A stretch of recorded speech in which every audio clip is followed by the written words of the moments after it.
Boa tarde, gente. Hoje nós vamos falar um pouco sobre as grandes vias aferentes. Aqui é só um roteiro da nossa aula. Eu vou começar falando sobre as generalidades das vias aferentes. Após isso, eu vou falar um pouco sobre as vias aferentes medulares.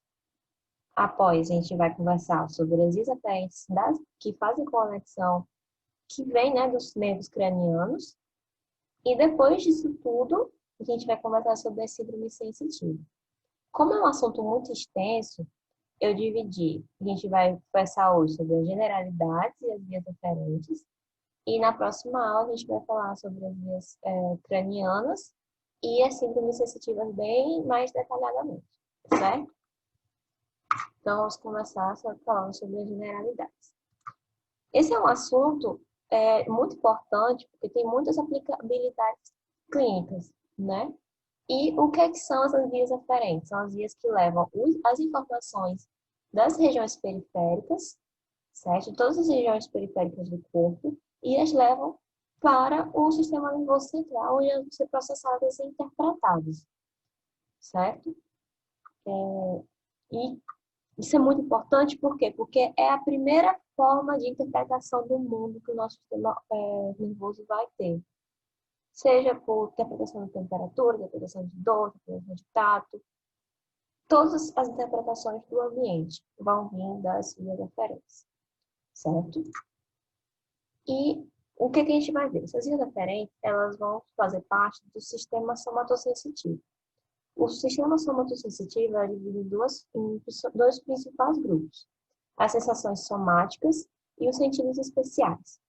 Os sentidos especiais são todos esses: visão, olfação, audição, gustação e equilíbrio, certo? São principalmente dos nervos cranianos que a gente vai ver na nossa próxima aula. Já as sensações somáticas, elas vão ser divididas em sensações proprioceptivas e esteroceptivas, certo? As proprioceptivas são aquelas sensações relacionadas com o nosso próprio organismo, seja ela de localização, de equilíbrio, tudo envolvido nesses sentidos, que você principalmente relacionados com posições de músculos e articulações. E as esteroceptivas são aquelas informações do ambiente externo, temperatura, dor, tato, vibração, pressão, todos os outros sentidos, certo? Então, seguindo, a gente vai ter que todas as vias aferentes, sensitivas, vão seguir um trajeto em comum. Tipo, resumidamente, que trajeto é esse? As informações vão começar a ser percebidas nos receptores periféricos, localizados nos órgãos sensitivos, que podem ser a pele, que podem ser até os órgãos viscerais. Então, tipo, toda a nossa via vai começar no receptor periférico. Os impulsos, então, vão seguir para o trajeto periférico. Qual é esse trajeto periférico? Pode ser os nervos espinais e os nervos cranianos, certo? Que eles vão levar todo o impulso para, então, o sistema nervoso central. E no sistema nervoso central, a partir da medula, eles vão seguir o seu trajeto central, que vai ser dentro de tratos, fascículos ou leminiscos, certo? Os tratos e fascículos mais na medula e os leminiscos no sistema não encéfalo. E o trajeto central, por sua vez, vai levar esses impulsos para as áreas de projeção cortical, onde elas vão ser processadas, interpretadas. Quais são essas áreas corticais? Pode ser dentro do córtex cerebral e dentro do córtex cerebelar. Quando as informações chegam no córtex cerebral, elas vão ser interpretadas e vão se transformar em interpretações conscientes. Então, todas as sensações que chegam no córtex cerebral, a gente se torna consciente e a gente percebe essas informações e vão desencadear ou uma memória ou uma sensação emotiva, alguma coisa nesse sentido. Já as informações que chegam no córtex cerebelar, elas não são conscientes e vão ser utilizadas para a manutenção dos nossos movimentos. Então, continuando, os componentes gerais dessas vias aferentes a gente pode resumir, né, que vão ser formados pelas terminações sensitivas, que vão estar presentes onde? No neurônio periférico, que aqui a gente vai chamar, de forma bem generalizada, de neurônio de primeira ordem, certo? Esse neurônio periférico e seu corpo celular vai estar no gânglio dorsal da raiz, no gânglio espinal da raiz dorsal, certo?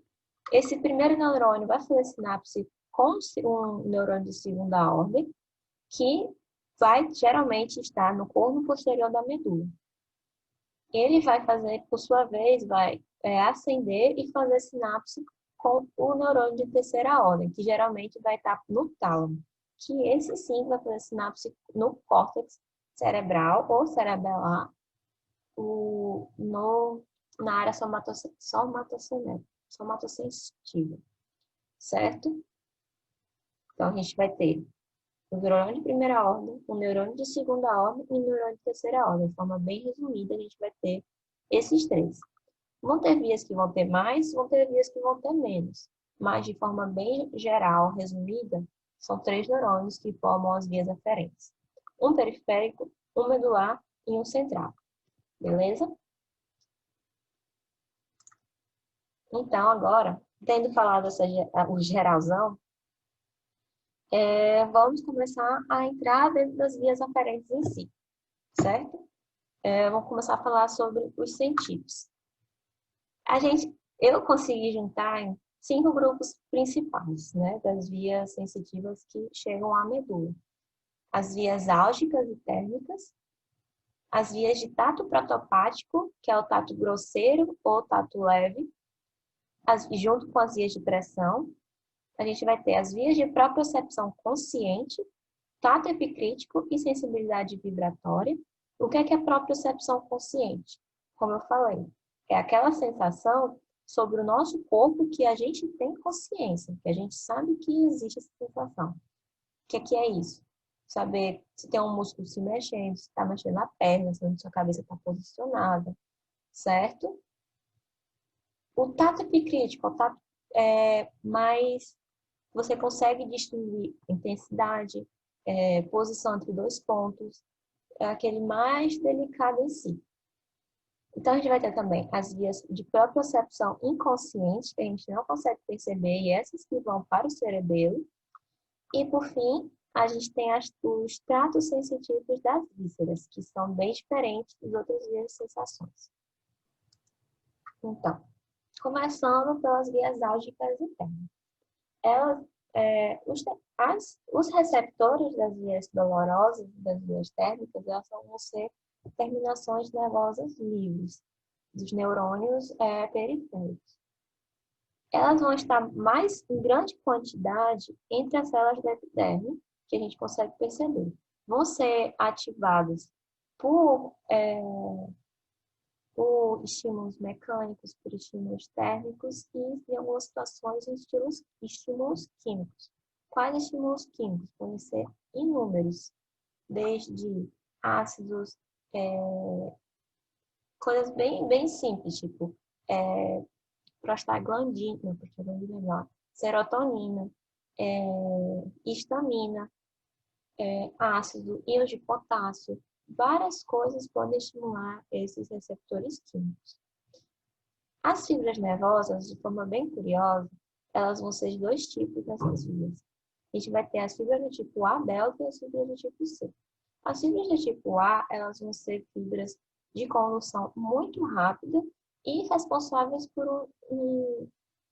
de transportar o impulso nervoso de dores agudas, de dores que a gente sente muito rápido, como a pontada de uma agulha. São dores finas, agudas e bem localizadas.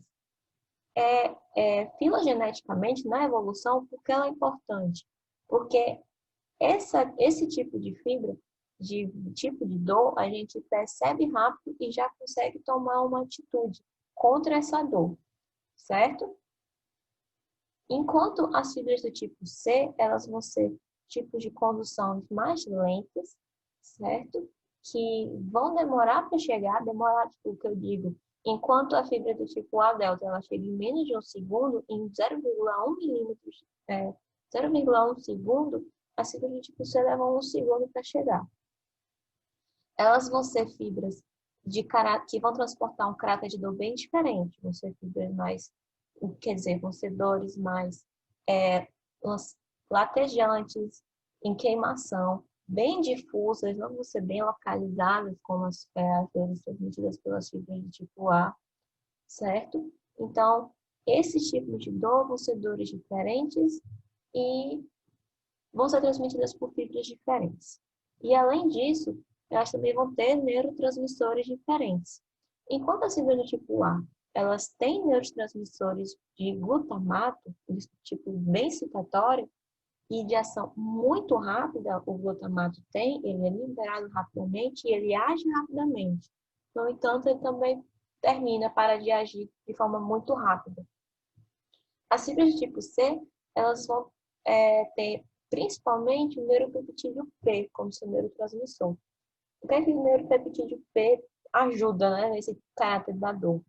Ele vai ser um neurotransmissor liberado mais lentamente, então essa dor é mais demorada, porque o neurotransmissor vai se manter por mais tempo, e além disso, ele se difunde na região. Então, esse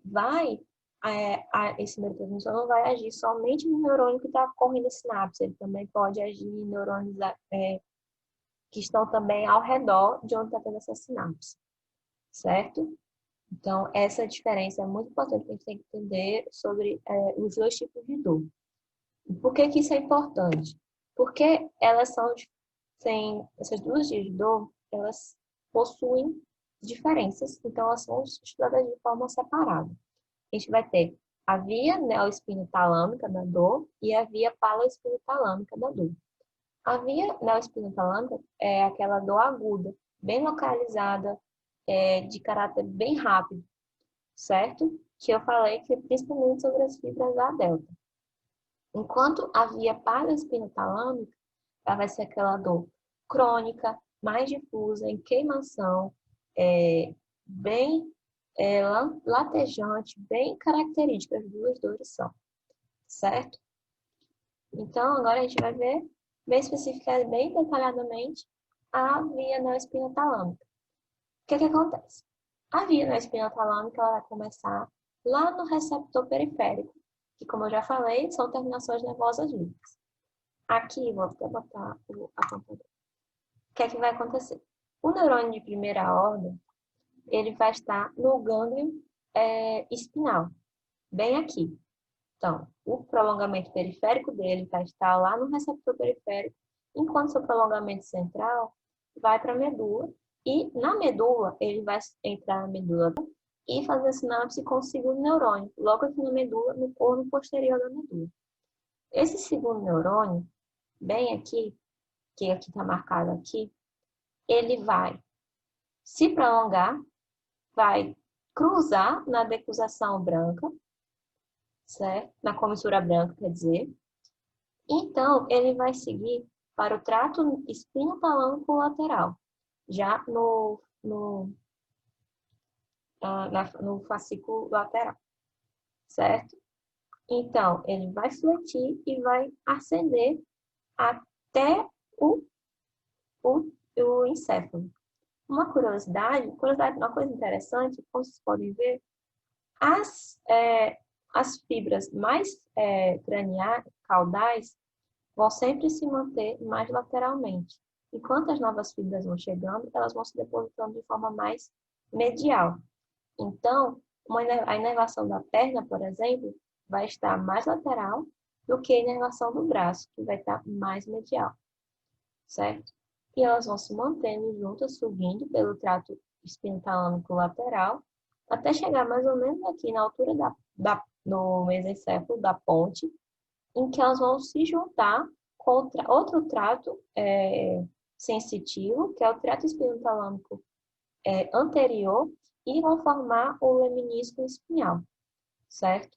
O leminisco espinhal, então, vai ascender até o tálamo especificamente no núcleo ventral posterolateral do tálamo, onde vai estar o neurônio de terceira ordem dessa via, certo? Esse neurônio de terceira ordem, então, vai emitir prolongamentos pela cápsula interna e pelo corpo caloso, ou pelo corpo caloso, não, pela coroa radiata, certo? Para a área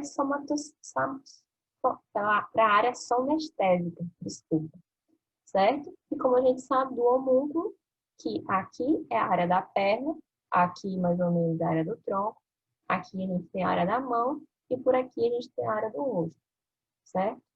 Então, cada via vai para um lugar específico do córtex e isso é o que deixa que a gente sinta, que a gente consiga perceber, diferenciar que cada sensação está sendo sentida em um local diferente. O que a gente vai ver depois que tem vias que não chegam aqui, que não tem essa diferença de localização.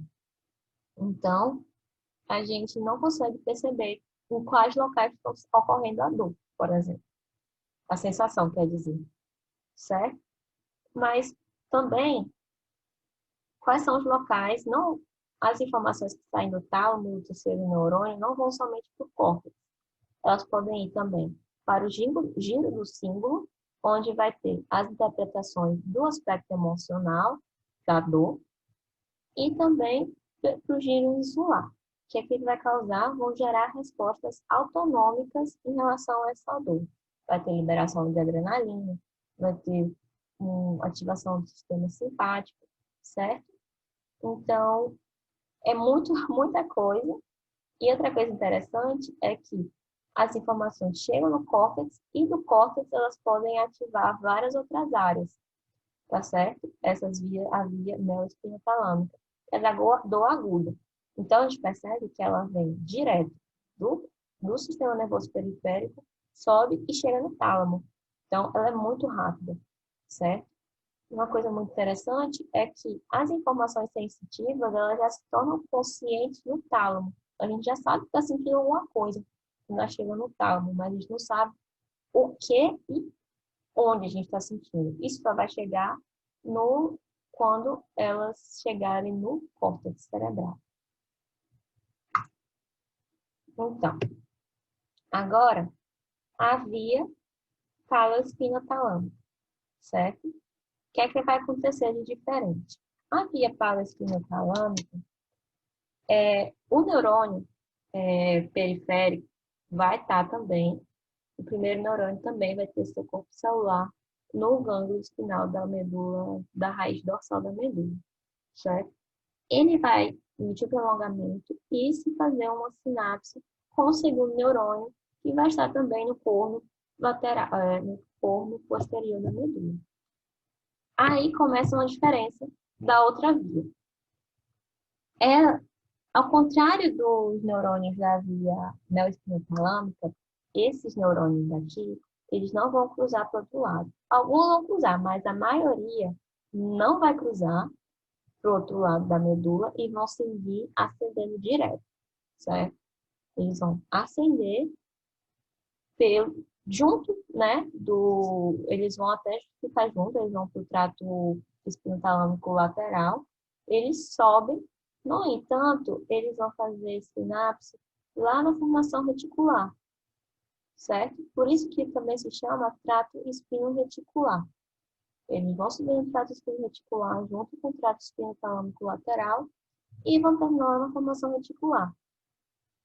Após, quando eles fazem essa sinapse com os terceiros neurônios que vão estar na formação reticular, esses neurônios da formação reticular podem emitir para vários locais. E um deles é para o tálamo, para o núcleo ventral posterolateral do tálamo.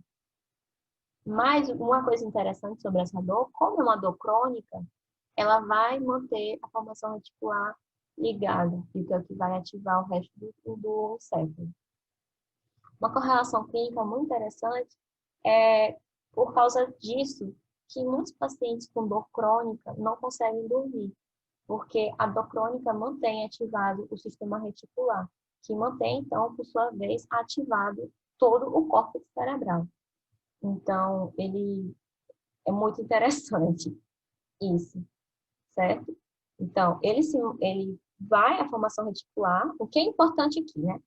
Ele sim vai ter uma ligação com a formação reticular, que vai ativar todo o encéfalo por causa da dor, mas ele também se liga da formação reticular, ele segue para o tálamo.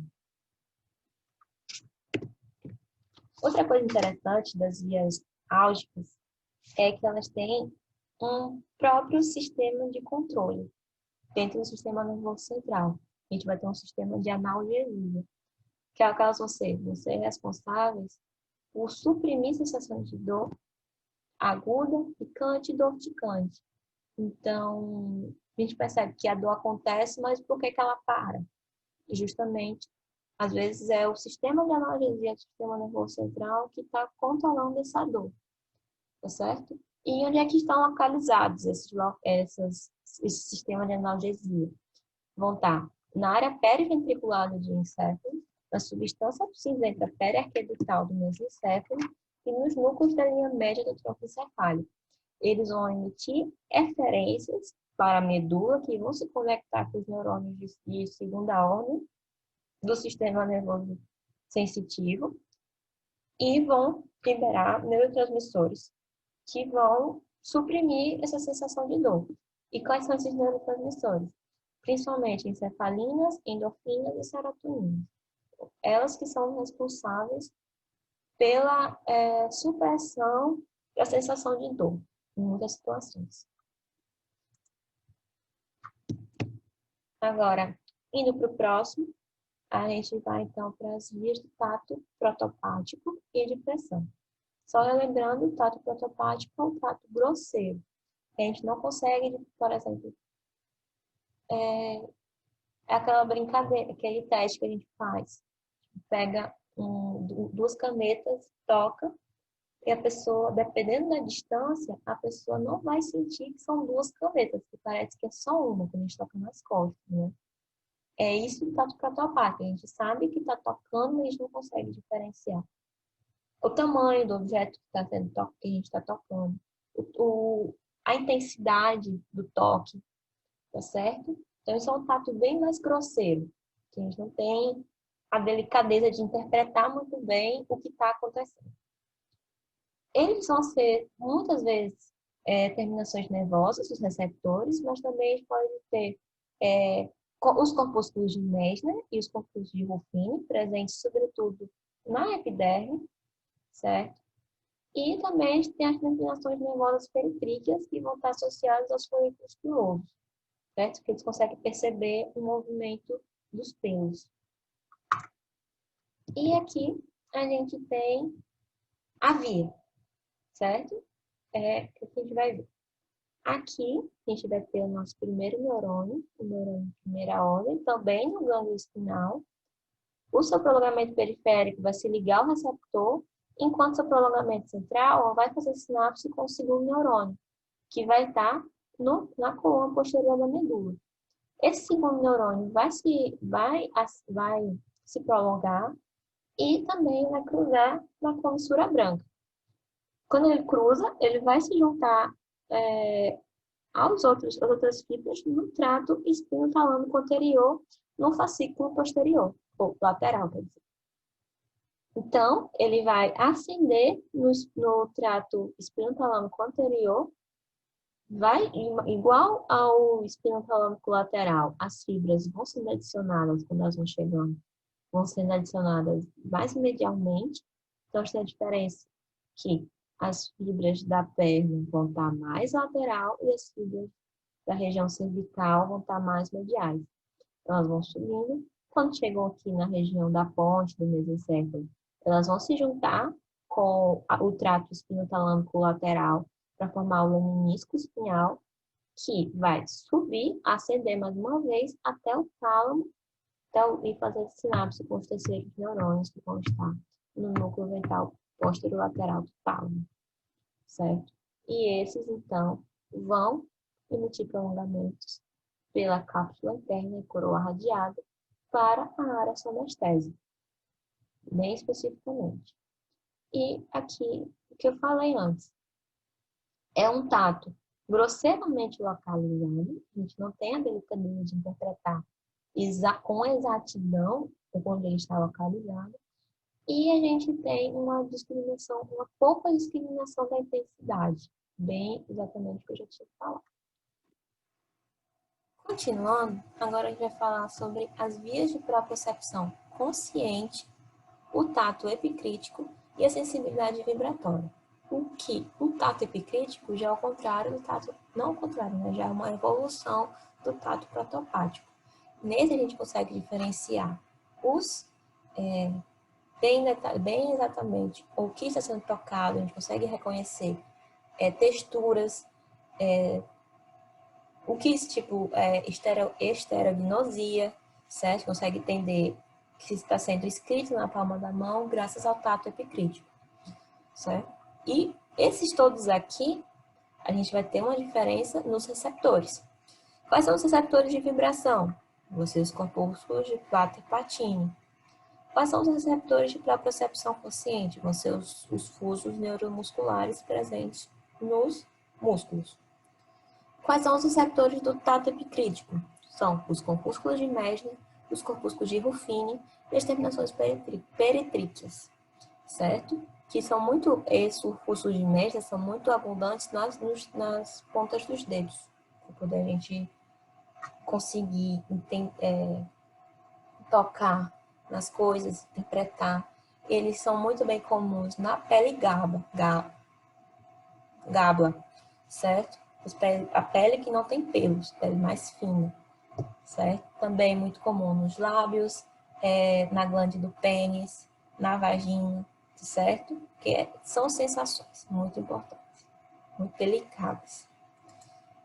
E aqui a gente vai ter a via, que ela vai subir no funículo posterior, nos fascículos gráceos e no fascículo cuneiforme, certo? Então, igual a todos os outros, o neurônio de primeira ordem vai estar no gânglio espinal. Seu prolongamento periférico vai estar com o receptor lá no órgão sensitivo bem longe. E seu prolongamento central, ele vai se prolongar, entrar na medula, mas o que vai acontecer? Ele vai emitir dois ramos. Um ramo descendente mais curto e um ramo ascendente mais longo. O ramo ascendente, ele vai subir no fascículo cuneiforme ou no fascículo grácil. Se ele for mais cranial ou caudal, ele vai subir no fascículo grácil. Se esse ramo já entrar na porção cervical, que é onde aparece o fascículo cuneiforme, ele entra no fascículo cuneiforme. Então, as fibras vão subir nesses dois fascículos e vão se ligar com os segundos neurônios que vão estar no núcleo grácil ou no núcleo cuneiforme do bulbo, certo? Então, os segundos neurônios vão estar nos núcleos grácil ou cuneiforme do bulbo e eles vão emitir umas fibras bem ventralmente, que são chamadas de fibras arqueadas internas, que elas vão, então, para o leminisco medial, que vão, então, se cruzar, vão decruzar para o outro lado, e, então, vão ascender no leminisco medial. Ascendendo, elas vão formando o leminisco medial, até se juntarem, até chegarem lá no tálamo, que, mais uma vez, vão se ligar, fazer sinapse com os terceiros neurônios do núcleo ventral posterolateral, que, por sua vez, vão emitir prolongamentos para a área somestésica no giro pós-central, bem específicos de cada região que originou os sentidos, certo? Isso aqui, ao contrário do que a gente consegue perceber, ao contrário dos outros, o segundo neurônio não vai estar na medula. O segundo neurônio nessa via, ela vai estar no bulbo, lá nos núcleos gráceos e cuneiforme, certo? Bem interessante. Após isso, a gente vai ver agora as vias da propriocepção inconsciente. E quais são os receptores dessas vias? Vão ser os fusos musculares e os ângulos neurotendíneos. Então, esses receptores vão estar nos músculos e nas articulações, certo? Dessa forma, elas formam a propriocepção. E é inconsciente, e como a gente vai ver, ela vai em direção ao cerebelo. Então, aqui, a gente vai ter, dentro dessas vias, a gente vai ter dois tratos. O trato espinocerebelar posterior e o trato espinocerebelar anterior. Todas elas chegam da mesma forma. Vêm das fibras, os primeiros neurônios vão estar, o corpo celular dele vai estar no gânglio espinal, só que seu prolongamento vai estar lá no fuso ou então nos órgãos neurotendíneos. O prolongamento central, então, vai para a medula, se conecta com o seu segundo neurônio, que vai estar no corno posterior da medula. Só que esse segundo neurônio pode ser de duas formas. Ele pode seguir, pode estar no núcleo tórax, na coluna posterior. Então, ele vai ascender sem trocar de lado, ele só vai ascender direto até o cerebelo. Simples. Ele vai entrar no cerebelo pelo pedúnculo cerebelar inferior. Ele pode seguir esse caminho, que vai, então, seguir pelo trato espinocerebelar posterior, certo? Ou então, ele pode seguir pelo trato espinocerebelar anterior, que pode ocorrer de duas formas. Ele pode ascender direto e entrar no cerebelo pelo pedúnculo cerebelar superior, ou então ele pode decusar, subir, entrar também pelo cerebelo, pelo pedúnculo cerebelar superior e fazer sinapse direto com o neurônio cerebelar, ou então ele já no cerebelo pode cruzar novamente, voltando para o lado original e fazer uma sinapse com o cerebelo, com o neurônio cerebelar do lado do outro lado, certo? Então, essas vias aqui, ela é muito importante para a gente ter o cerebelo conseguir saber o que está acontecendo no nosso organismo, como estão agindo os músculos, em qual localização estão os músculos, as articulações para poder ele controlar o nosso movimento, certo? E a última via que a gente vai falar sobre das vias sensitivas, que a gente vai ter agora para conversar, são os tratos sensitivos viscerais. Elas são muito diferentes das outras, são mais umas particularidades cada uma, então não dá para entrar tanto, certo? Elas vão tem muita relação com o sistema autônomo, certo? Mas quais são as terminações nervosas, né? As terminações nervosas do sistema sensitivo visceral vão ser as terminações nervosas livres, mas elas só vão ser sensíveis somente às situações de dor e estiramento visceral. Que tipo de dor é essa? A dor vai ser estimulada por algum estímulo térmico, estímulo químico. Ou então, casos de necrose do tecido, em caso de alguma lesão do tecido, certo? E o estiramento visceral também são receptores bem específicos, sabe que as vísceras estão sendo esticadas. E é só nessas duas situações que o sistema sensitivo visceral vai se tornar consciente, certo? E qual é o trajeto periférico dessas vias? Elas vão seguir, sobretudo, junto com as vias simpáticas, algumas, como as vias pélvicas, vão seguir no parasimpático. O nervo vago, nessas situações, não tem tanta importância sensitiva, por isso que vias torácicas, vísceras abdominais, vão seguir as vias aferentes, vão vir junto com o sistema simpático. Só as vísceras pélvicas que vão ter inervação aferente junto com o sistema parasimpático. Então, como é principalmente simpático, aqui eu trouxe um exemplo mais geral sobre as vias simpáticas. Como é que vai ter essa via aferente? Tudo vai começar, o nervo, né, espinhal, vai vir e ele vai chegar aqui no seu gânglio simpático certo? Ele vai passar por aqui, então ele entra na raiz medular pelos ramos comunicantes, certo? Então, ele vai seguir até o gânglio espinhal, certo? O gânglio espinhal, por sua vez, é onde vai estar localizado o corpo celular do primeiro neurônio dessa via, certo? Então, ele vai emitir um prolongamento que vai, então, fazer uma sinapse na substância cinzenta intermediária, que é onde vai estar localizado o segundo neurônio dessa via. A substância cinzenta intermediária é uma região perto do canal central da medula, certo?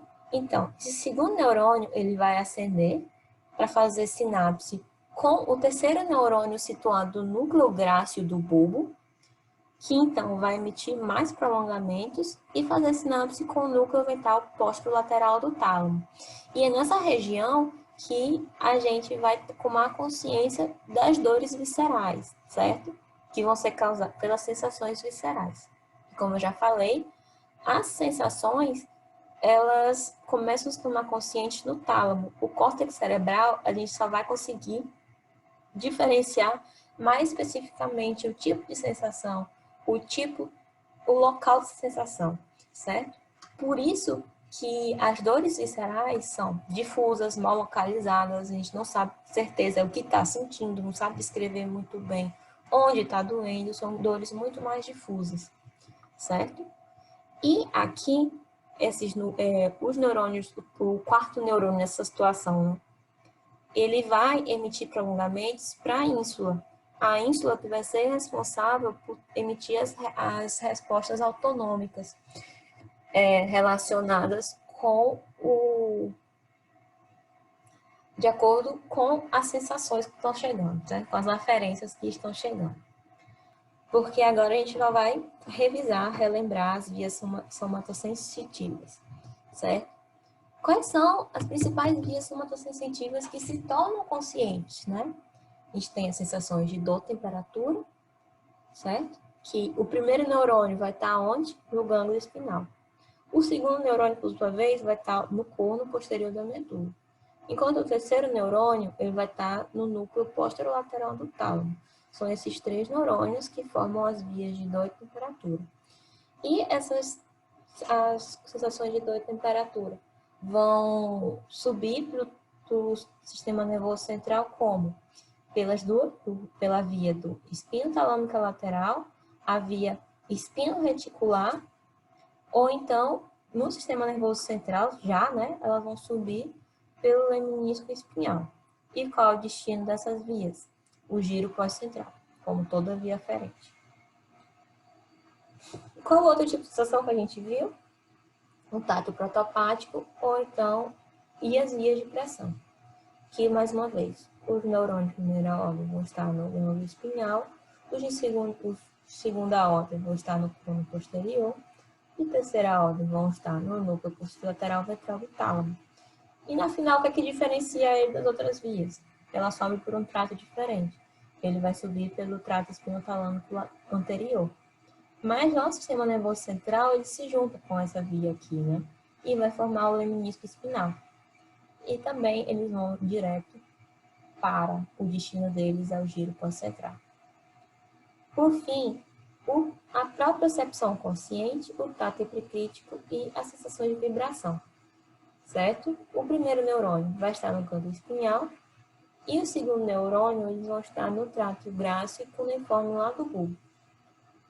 O terceiro neurônio, então, vai estar também lá no tálamo, no núcleo posterolateral ventral. Como é que eles vão acender dentro do sistema nervoso central? Eles vão acender pelos fascículos grácil e cuneiforme na medula e no sistema central, no encéfalo, eles vão acender pelo leminisco medial. Todos eles também terminando lá no giro pós-central, onde eles vão se tornar mais conscientes. A gente vai conseguir interpretar bem direitinho essas sensações. E as sensações a sensação musculoarticular do cerebelo. Qual é? A sensação musculoarticular inconsciente, a propriocepção inconsciente. Só vai ser 2 neurônios, né? que vai ter o primeiro neurônio, vai estar no gânglio espinhal, o segundo no corno posterior, e eles vão ascender pelos tratos espinocerebelares anterior e posterior, com destino para o córtex cerebelar. Aqui foram as minhas referências. E obrigada, gente, pela atenção de hoje.